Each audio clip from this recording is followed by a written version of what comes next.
नमस्कार, मैं Ashish Singh.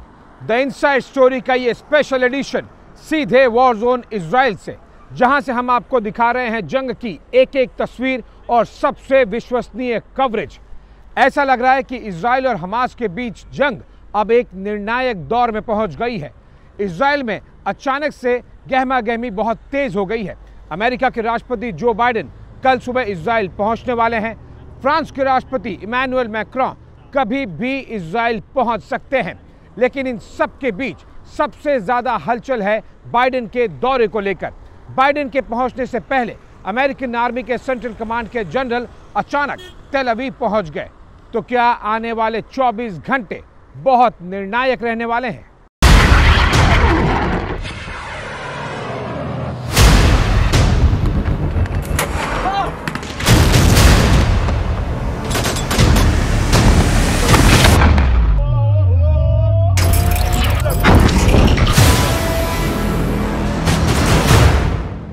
Israel Hamas जंग में 24 घंटे बाद क्या होने वाला है?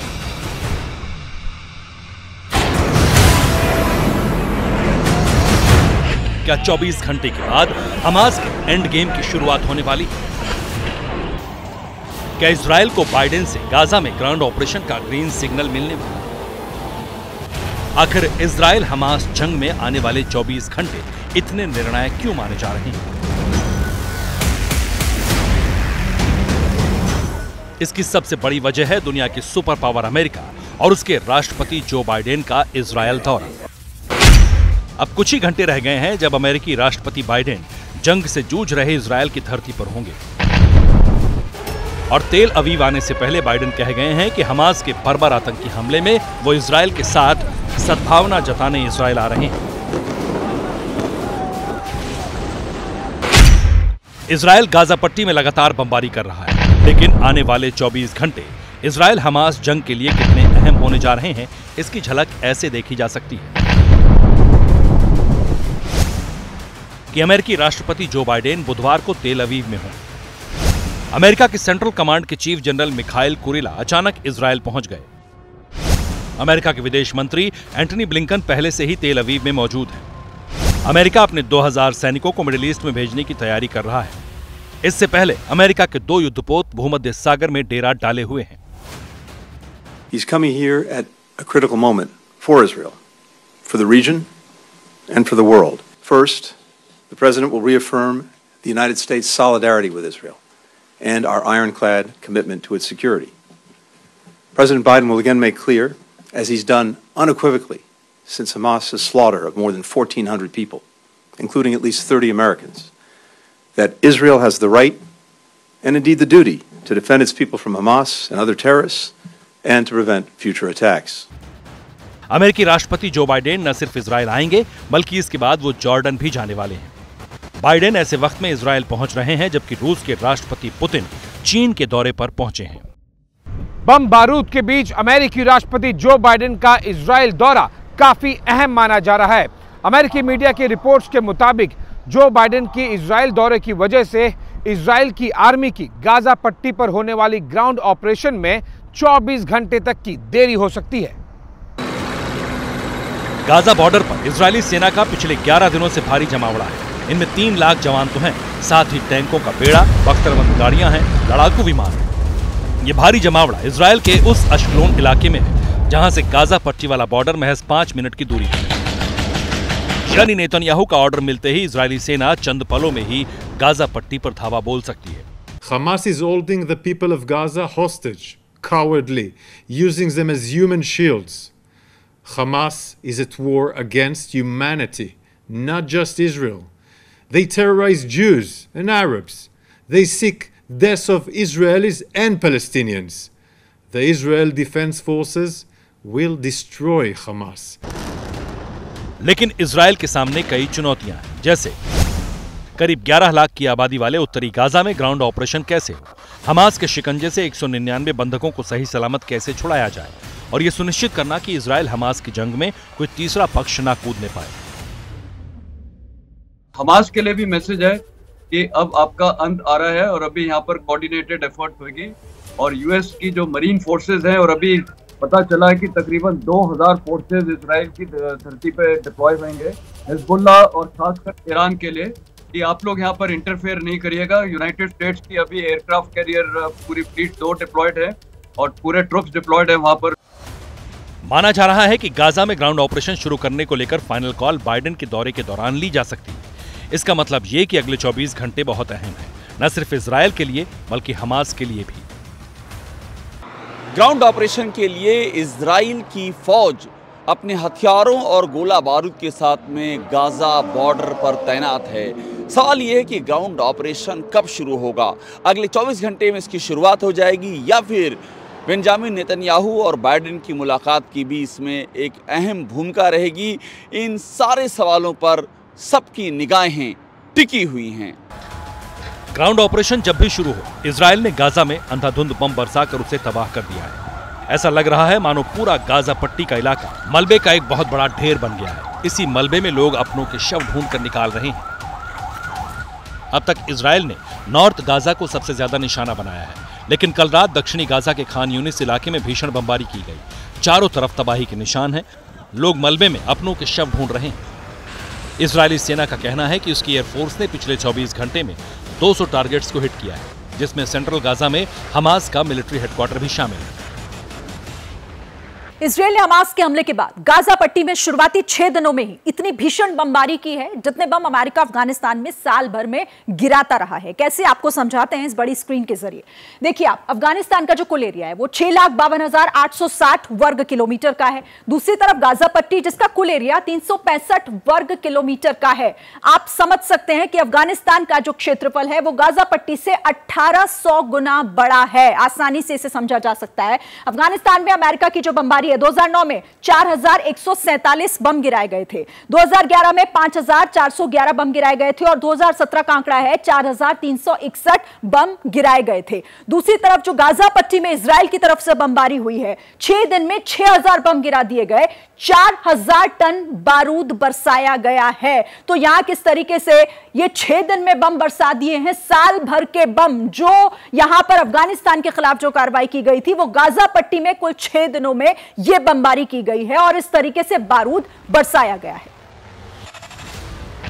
गाजा पट्टी पर इजरायल की ये बमबारी कब तक जारी रहेगी ये अभी कहा नहीं जा सकता, लेकिन फिलहाल अमेरिकी राष्ट्रपति जो बाइडेन का बेसब्री से इंतजार है, जो कि करीब 5 घंटे तक इजरायल में रहेंगे। लेकिन उन 5 घंटों में इजरायल हमास की जंग का भविष्य तय होने के आसार हैं।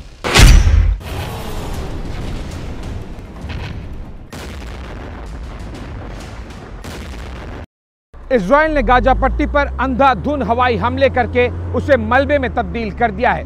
इजरायल अब हर हाल में ग्राउंड ऑपरेशन करने पर अड़ा हुआ है, लेकिन उसके सामने चुनौतियां कई हैं। एक चुनौती उसके सामने उत्तरी मोर्चे पर है, जहां लेबनान के आतंकी संगठन हिजबुल्लाह इजरायल को टारगेट कर रॉकेट्स दाग रहे हैं। आखिर हिजबुल्लाह के मंसूबे क्या हैं?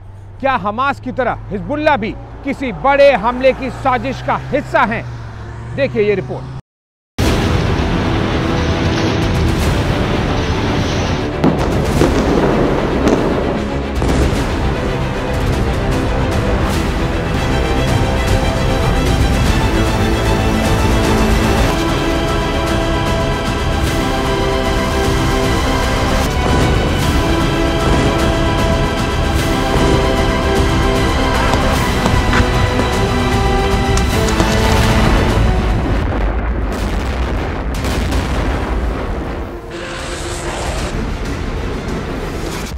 एक जंग और 2 मोर्चे,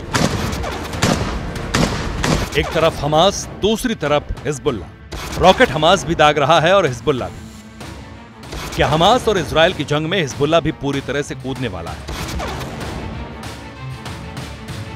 आखिर हिजबुल्लाह का वॉर प्लान क्या है? क्या हिजबुल्लाह भी इजरायल पर हमास जैसे बड़े हमले के मंसूबे पाले हुए है? इन सारे सवालों के जवाब तलाशेंगे। पहले ये तस्वीर देखिए। ये इजरायल से लगते लेबनान बॉर्डर पर इजरायली सेना के एक्शन की तस्वीरें हैं। इजरायल का दावा है कि उसने आतंकी संगठन हिजबुल्लाह के बड़े ठिकानों को नष्ट किया है। यही नहीं, लेबनान बॉर्डर से घुसपैठ करने की कोशिश में इजरायली सेना ने हिजबुल्लाह के 4 आतंकियों को भी मार गिराया। क्या हिजबुल्लाह इजरायल की टेंशन बढ़ा रहा है? क्या हिजबुल्लाह इजरायल पर बड़े हमले की प्लानिंग कर रहा है? ऐसा लग रहा है कि इजरायल के सामने हमास को खत्म करने से बड़ी चुनौती हिजबुल्लाह को खत्म करने की है, जो इस लड़ाई में इजराइल पर लगातार छिटपुट हमले कर रहा है। हिजबुल्लाह के पीछे ईरान को बड़ी ताकत माना जाता है। कहा जाता है कि ईरान से समर्थन पाकर ही हिजबुल्लाह इजराइल जैसे ताकतवर देश के खिलाफ रह रहकर हमले करता रहता है। अब हमास के हमले की आड़ में हिजबुल्लाह भी नया मोर्चा खोल रहा है।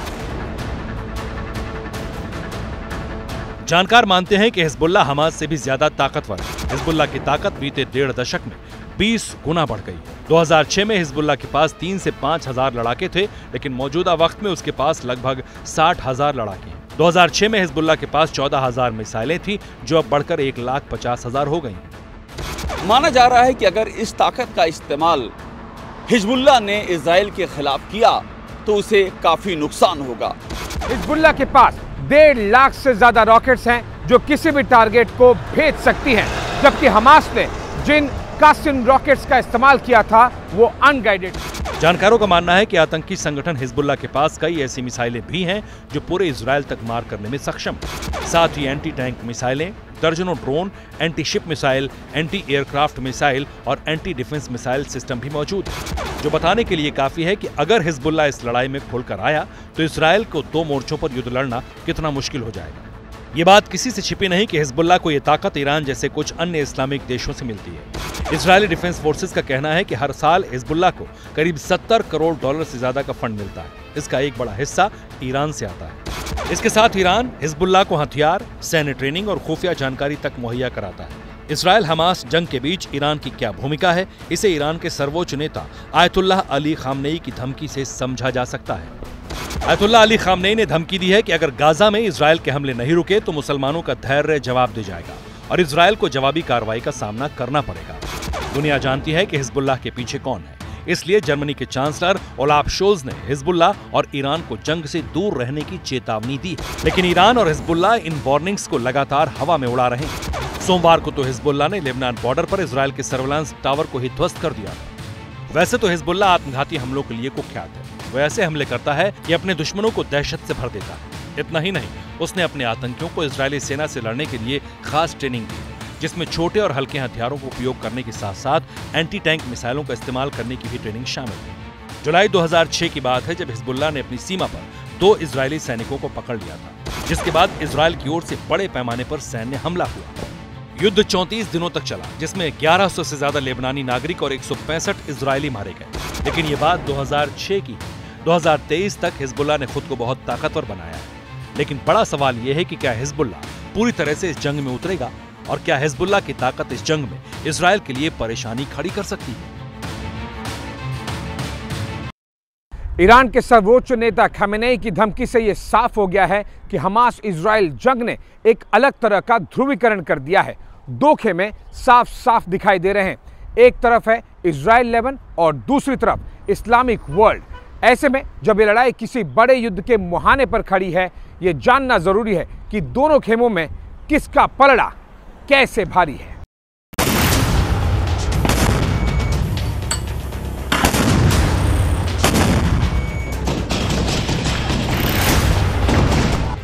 कहीं बमबारी, कहीं रॉकेटबाजी,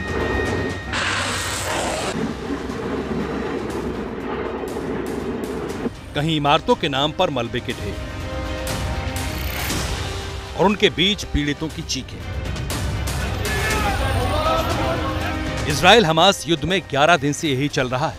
इस जंग ने दुनिया को खेमों में खड़ा कर दिया है, जिसमें एक तरफ है इजराइल और उसके हमदर्द अमेरिका, ब्रिटेन, फ्रांस और जर्मनी जैसे ताकतवर देश, और दूसरी तरफ है इस्लामिक वर्ल्ड और उनसे करीबी रखने वाले रूस, चीन जैसे प्रभावशाली मुल्क।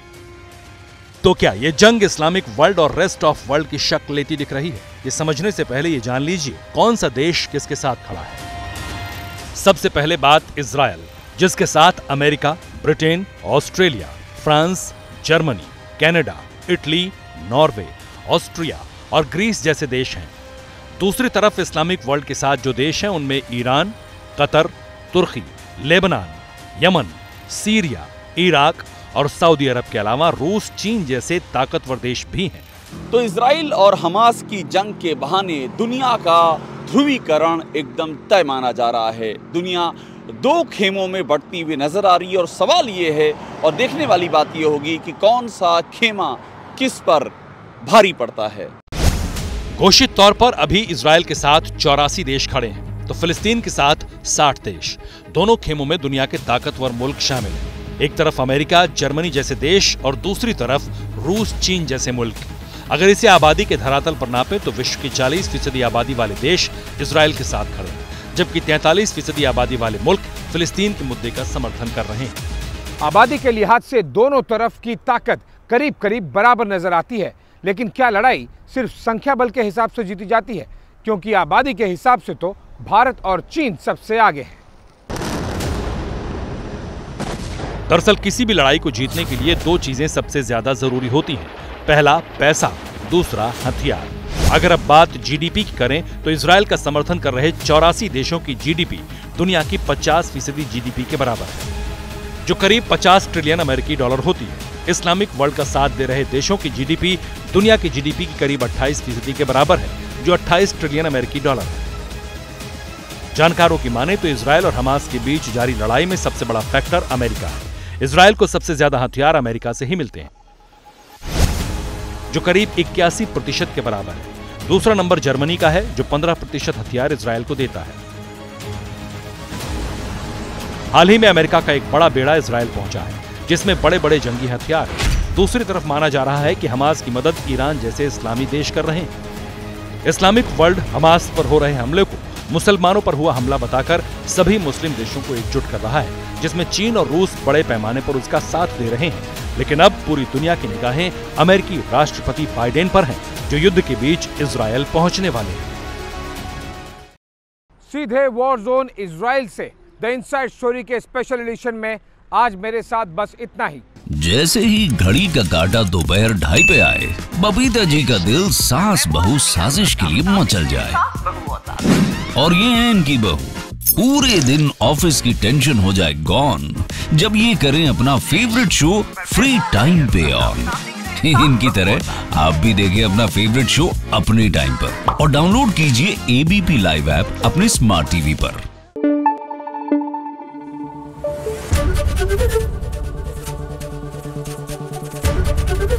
एबीपी न्यूज आपको रखे आगे।